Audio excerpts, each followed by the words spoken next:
이새의 줄기에서 한 싹이 나며 그 뿌리에서 한 가지가 나서 결실할 것이요 그 위에 여호와의 영 곧 지혜와 총명의 영이요 모략과 재능의 영이요 지식과 여호와를 경외하는 영이 강림하시리니 그가 여호와를 경외함으로 즐거움을 삼을 것이며 그의 눈에 보이는 대로 심판하지 아니하며 그의 귀에 들리는 대로 판단하지 아니하며 공의로 가난한 자를 심판하며 정직으로 세상에 겸손한 자를 판단할 것이며 그의 입에 막대기로 세상을 치며 그의 입술의 기운으로 악인을 죽일 것이며 공의로 그의 허리띠를 삼으며 성실로 그의 몸의 띠를 삼으리라. 그대의 이리가 어린 양과 함께 살며 표범이 어린 염소와 함께 누우며 송아지와 살찐 짐승이 함께 있어 어린아이에게 끌리며 암소와 곰이 함께 먹으며 그것들의 새끼가 함께 엎드리며 사자가 소처럼 풀을 먹을 것이며 젖먹는 아이가 독사의 구멍에서 장난하며 젖된 어린아이가 독사의 굴에 손을 넣을 것이라.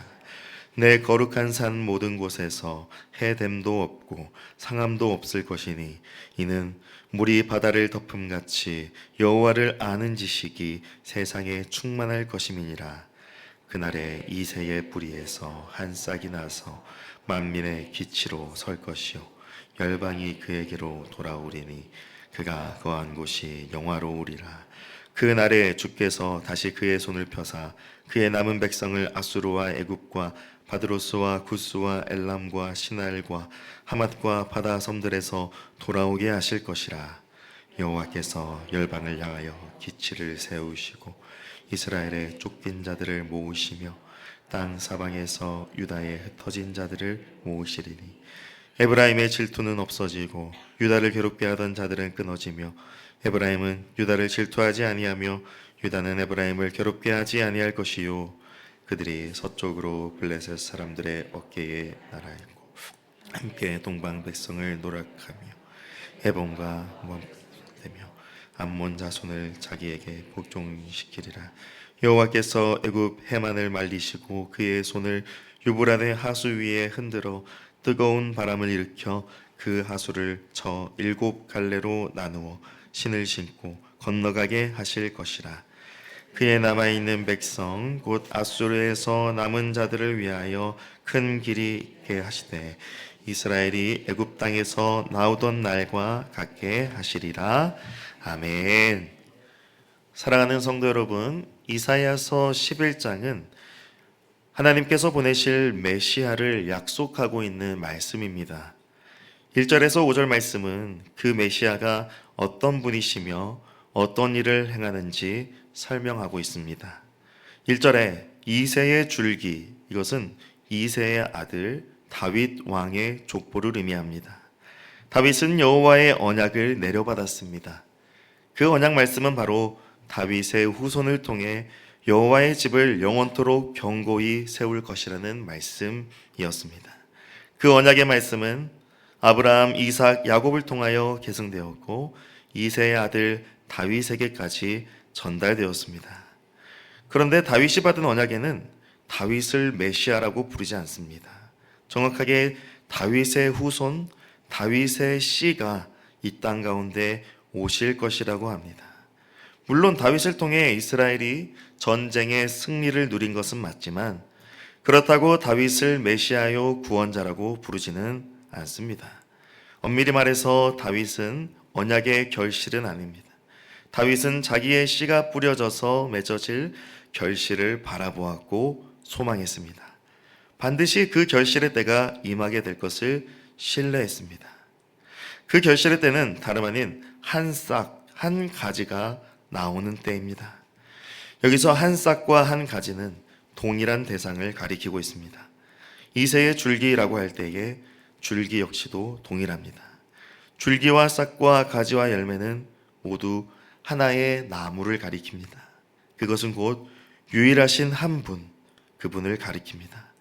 이전에는 없었던 지구상의 유일한 오직 한 사람으로 말미암아 결실을 맺게 될 것이라는 말씀입니다. 두세 사람이 아니라 오직 한 사람으로 결실을 맺게 된다. 그 말씀입니다. 2절 말씀은 그의 위에 여호와의 영이 강림하신다고 합니다.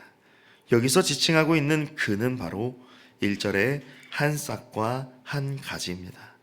다윗으로부터 이 땅에 오게 될 그 한 사람 위에 여호와의 영이 강림하실 것이라 그 말씀입니다. 여호와의 영은 다름 아닌 지혜와 총명과 모략과 재능과 지식과 경외의 영입니다. 다윗을 통해 이 땅에 오실 그분에게 이 모든 여호와의 영에 속한 것들이 임하게 된다는 말씀입니다. 3절 말씀에 여호와의 영이 임한 그분께서 어떤 일을 행하시는지 말씀합니다. 여호와를 경외함으로 즐거움을 삼을 것이라고 합니다. 여호와를 경외한다는 것은 여호와를 사랑하며 여호와의 말씀에 순종하는 것을 의미합니다. 즉 여호와의 말씀을 반드시 순종하셔서 이루시는 것을 그의 즐거움 삼는다라는 것입니다. 그리고 그는 눈에 보이는 대로 심판하지 않고 귀에 들리는 대로 판단하지 아니한다고 합니다. 이것이 곧 여호와를 경외하는 자의 모습입니다. 자기 마음대로 자기 느낌대로 행하지 않고 여호와의 말씀에 자기의 눈과 귀를 고정하는 것입니다. 여호와의 말씀대로 심판할 것이며 여호와의 말씀대로 판단할 것이라는 말씀입니다. 4절에서 5절 말씀에 그가 행하는 심판은 공의와 정의와 성실함으로 행해집니다. 여호와의 영이 충만한 그 한 사람을 통하여서 이스라엘 백성에게 공의와 정의가 회복됩니다. 이전엔 죄악으로 다스림받던 나라였지만 여호와의 영이 충만하게 임하셔서 그분으로 인하여서 이제 죄악은 모두 심판받게 될 것이며 여호와의 공의와 정의가 다스리는 그 나라가 임하게 될 것입니다. 그 나라가 어떤 나라인지 6절에서 9절에 비유로 설명하고 있습니다. 이 비유적인 표현들을 하나하나 살펴보면 모두 비상식적이고 비정상적인 모습입니다. 이리와 어린 양, 표범과 어린 염소, 송아지와 어린 사자. 사실 일반적인 이 세상의 법칙 안에서는 절대 함께 있을 수 없는 동물들입니다. 어린 양은 반드시 이리에게 잡아먹혀야 합니다. 다른 모든 관계도 마찬가지입니다. 육식동물이 초식동물을 잡아먹을 수밖에 없는 이 세상의 자연 원칙이 이제 여호와의 영으로 충만한 그분이 임하시면 완전히 뒤집히게 됩니다. 죄로 인해 타락한 이 세상의 원리 원칙이 창조 때의 모습으로 회복되어집니다. 오히려 창조 때보다 더 놀랍고 신비로운 모습으로 변화되게 됩니다. 이 세상의 약육강식이라는 자연 법칙이 완전히 바뀌게 되어버립니다. 심지어 젖먹는 아이가 독사의 굴에 손을 넣는다고 합니다. 이제는 독사가 어린 아이의 손을 무는 그러한 위험 자체가 사라져버린 세상으로 바뀌어버립니다. 물론 이러한 표현들은 정말 신기한 비유적인 표현이죠. 지금 이사야가 살아가고 있는 이스라엘과 세상의 모습에서는 결코 상상조차 할 수 없는 모습입니다. 하지만 여호와의 영으로 충만한 통치하니 임하시면, 그리고 그분께서 공의와 정의와 성실로 통치하시면 반드시 그 일이 일어나게 될 것입니다. 죄악으로 말미암아 변질되어 버린 창조 세계의 법칙들과 왜곡되어 버린 하나님의 통치 원리들이 다시 회복되게 될 것입니다. 창조 때의 그 아름다운 에덴 동산보다 더 놀랍고 신비로운 하나님의 평화와 평강의 나라가 온 땅 가운데 임하게 될 것입니다. 지금 이사야 선지자는 여호와의 영으로 말미암아 그 위대하고 놀라운 일이 반드시 일어나게 될 것을 바라보고 있는 것입니다. 사실 우리가 살아가고 있는 이 세상만 보더라도 강한 자가 인정받고 약한 자는 무시당하며 부한 자가 높임받고 비난 자는 멸시받는 그러한 차별이 존재하는 세상을 살고 있습니다. 유전학적으로 우열의 법칙이라는 것이 있어가지고 우등한 것을 좋다 여기고 열등한 것을 안 좋다 여기는 일반 인식을 가지고 살아가면서 그러한 눈을 가지고 판단합니다. 그래서 내 눈이 보기에 우등하면 그것을 얻고자 힘쓰고 그와 반대로 열등하면 그것을 하찮게 여깁니다. 이것이 바로 죄악으로 인해 왜곡되어 버린 세상의 이치입니다. 하나님은 그러한 나라를 만드시려고 세상을 창조한 것이 아니죠. 하나님이 말씀하시는 지혜와 지식과 총명은 그러한 법칙으로 세상을 바라보고 운영하도록 주어진 것이 아닙니다. 지금 이 세상이 추구하는 지혜와 지식과 총명은 하나님 나라에 합당하지 않습니다. 죄악으로 인해 왜곡되어 버린 모습만 남아있을 뿐이죠. 오늘 말씀은 그러한 비상식적이고 비정상적인 것 같은 하나님 나라의 모습이 궁극적으로 무엇 때문에 가능한 것인지를 보여주고 말씀하고 있습니다.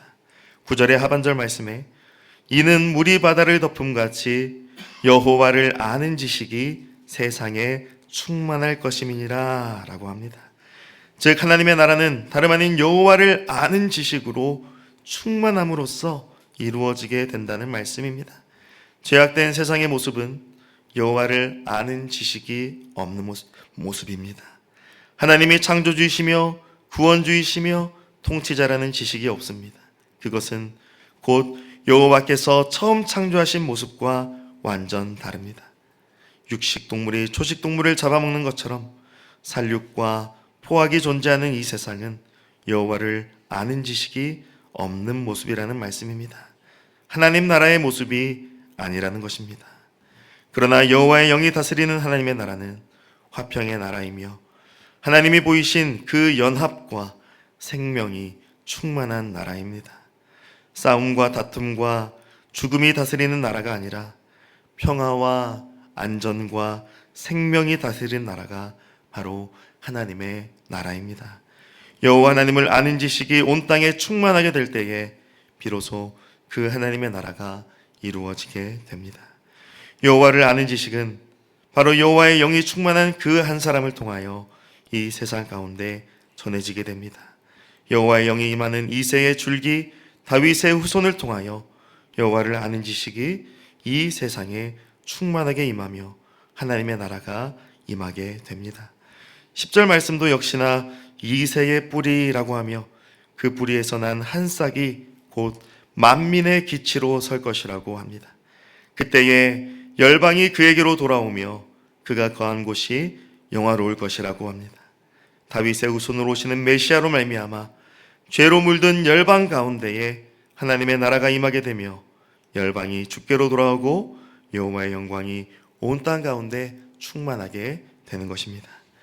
사랑하는 성도 여러분, 이 이사야 말씀이 우리에게 가리키고 있는 이새의 줄기 뿌리에서 나오는 한 싹과 한 가지는 바로 다윗의 후손으로 이 땅에 오신 하나님의 아들 예수 그리스도이십니다. 예수님은 이 땅에 오셔서 성령으로 세례를 받으셨죠. 세례 요한에게 세례를 받으실 때 성령이 비둘기와 같이 예수님의 머리 위에 임하셨고 하나님 아버지께서 말씀하시기를 이는 내 사랑하는 아들이라고 하셨습니다. 그리고 이 아들을 통하여 아버지의 뜻을 다 이루실 것이라고 하셨습니다. 예수님은 이 땅에 오셔서 하나님의 공의와 정의와 성실함으로 행하시며 결국 아버지의 말씀에 순종하심으로 아버지의 뜻을 다 이루셨습니다. 그 이루신 뜻이 바로 우리를 죄악 가운데에서 구원하셔서 자기의 친백성 삼으신 그 놀라우신 은혜의 일입니다. 그래서 예수 그리스도께서 다스리시는 나라는 이 세상의 법칙과는 완전히 다른 법칙이 다스립니다.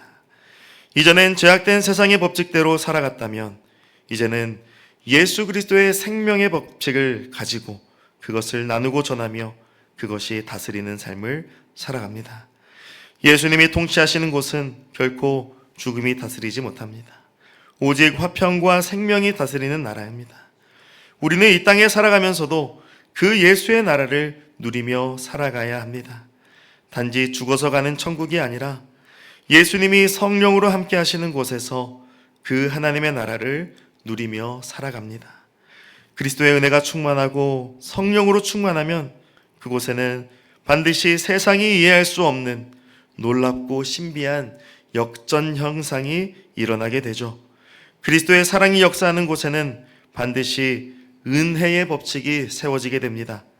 우등하고 열등한 것으로 갈라지고 나누어지는 것이 아니라 강한 자가 약한 자를 무시하고 조롱하고 멸시하는 모습이 아니라 그러한 제약된 모습은 모두 사라지고 하나님의 화평과 연합이 그리스도의 공동체 안에, 성령 공동체 안에서 반드시 이루어지게 되는 것입니다.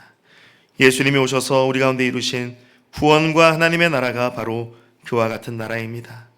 예수님이 우리를 구원하셨다는 것은 우리의 옛사람이 예수와 함께 십자가에 못 박혔고 예수의 부활과 함께 우리가 새 사람이 되었음을 확증하게 된 것입니다.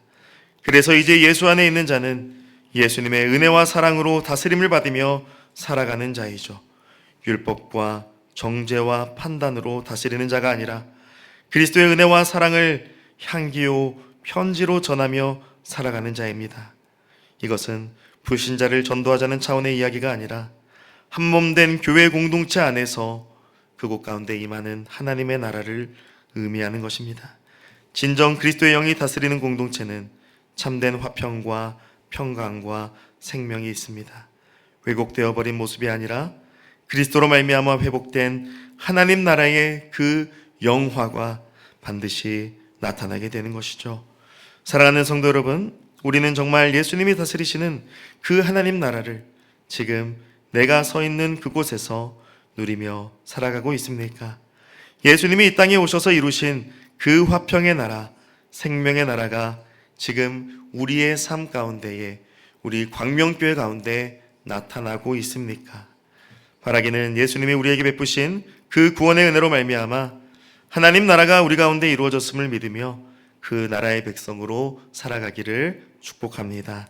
죄악된 세상의 원리 원칙이 아니라 하나님이 우리를 구원하신 은혜의 원리, 역전의 원리를 따라서 살아가기를 소망합니다. 그래야 우리가 살아가는 모든 열방 가운데 하나님의 나라가 이루어지며 택함 받은 백성들 주께로 돌아오는 은혜의 역사가 있기를 주님의 이름으로 축복합니다. 아멘.